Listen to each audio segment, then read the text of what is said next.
have a pretty hard time finding this place in most tourist books about Roman Italy. That's a sad thing because this is the Mamertine prison. This place was built in 386 BC, and that means that by the time that Paul and Peter were imprisoned here, this place was 400 years old. But eventually it became a dungeon.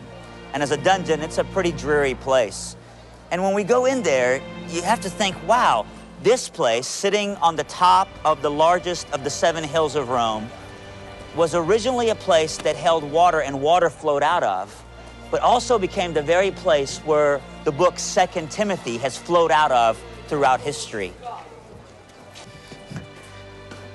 So you have to come all the way down to the second floor to be able to go into the dungeon. These steps are actually new. They were put in later to allow people to be able to walk down into the dungeon area. But these didn't exist. Originally, you had to go through that hole. This is it. This tiny little dungeon is the Mamertine prison. This is where the Apostle Paul and more than likely St. Peter were imprisoned before they were executed. This little place holds so much history. So the Roman soldier would undo the latch there and allow the prisoner just to be dropped in here. There's no other way to get in. And then the prisoner would just spend his time here in this musty, dingy, dark, cold place. It's a horrible place to be, rat-infested, and just a horrible place to spend time. You know, in this tiny little dungeon, I would imagine the one spot that would be bearable to maybe lay your head would be right here in this corner. I would think that maybe the Roman soldier that Paul was chained to would be there. That would be the prime spot. He'd probably get that spot. And then with his hands chained to this post, the chain would probably kind of go all the way through here and then be chained to the Apostle Paul. And this is probably where Paul spent his last few days on earth before he was taken outside the city and beheaded. By the way, can you imagine being the Roman soldier who was assigned the duty of having to guard the Apostle Paul in this tiny little room? Talk about being a captive audience to the greatest evangelist we've ever known. Can you imagine Paul, the guy that went everywhere, 10,000 miles on foot, and preached the gospel every single place that he went? He got stoned for it. He got beaten for it. He got shipwrecked for it. He never stopped through all of that. Can you imagine him in here? There's no way that he didn't share the good news of Jesus to this soldier. The irony there, that he is the one who is the prisoner, but he's talking to that guy about how to be set free.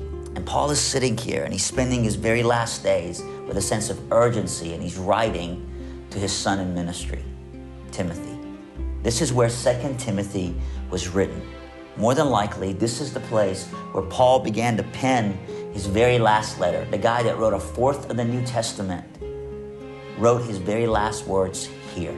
He knows that these are his last days. He knows that he's not getting out of that hole, out of Rome again, without being killed and martyred. He knows that these are his last moments here on earth. And what is he doing in these last moments? He's not having a pity party. When you read 2 Timothy, he does mention over and over and over again, he's not denying the fact that he's about to be killed. But in all of that, he says, surely to live a godly life, you will be persecuted. This is why I've come anyway, to give my life away. So Paul is writing to Timothy, and as he's writing, I just imagine in my mind someone as passionate as Paul, maybe even out loud speaking these points. Well, let's just read some of this together.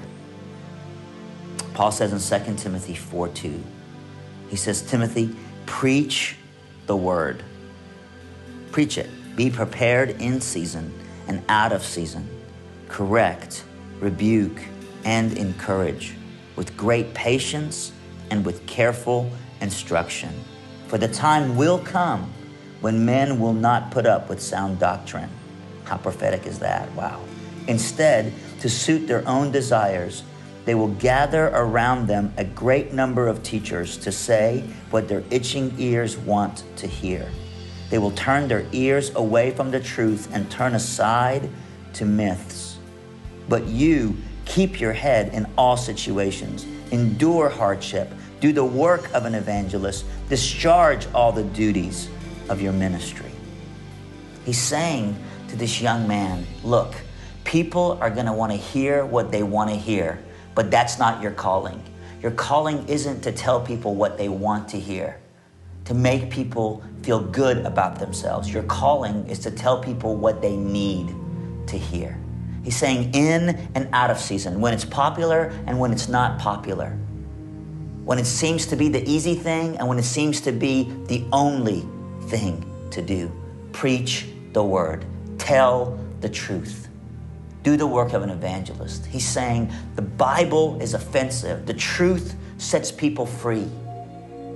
And you're called to it. And he's saying discharge all the duties of your ministry. These are powerful words for all of us to hear, because the call of ministry is the call of Christianity. We're all called by the Great Commission to go out and to tell the truth. When Paul says a time will come where people don't want to hear sound doctrine, I just think, wow, Paul, you think people out there in the Roman Forum didn't want to hear sound doctrine? Well, things haven't changed. If anything, they've gotten worse in my days. And in these days, it's more important than ever to think about these words from the Apostle Paul, not just written to Timothy, but God's inspired truth written to you and I, calling us to in and out of season, stand firm on the Word of God. And as he's writing his very last thoughts, this is what he has to say. He says, for I am already being poured out like a drink offering, and the time has come for my departure. I have fought the good fight. I have finished the race, and I have kept the faith. You know, history tells us that the Roman citizens would be taken outside the city and when beheaded would be turned upside down so that all the blood could rush out of their body. And that's what Paul is showing us right here. He's saying, Timothy, when you read this letter, when you finally have it in your hands, I've already been poured out as that drink offering for God. And the good news of that is this. I'm at the end, and I can tell you, I finished it. I finished the race. I didn't just start strong. He says, I finished the race. I fought the good fight. I stayed faithful. What is he saying to a young Timothy? He's saying, more important than starting strong, more important than just being this adrenaline-driven minister, more important than Red Bull Christianity, where it's just all caffeine and go, go, go, is this steady, long pace of not just starting strong, but staying strong and then finishing the race for God.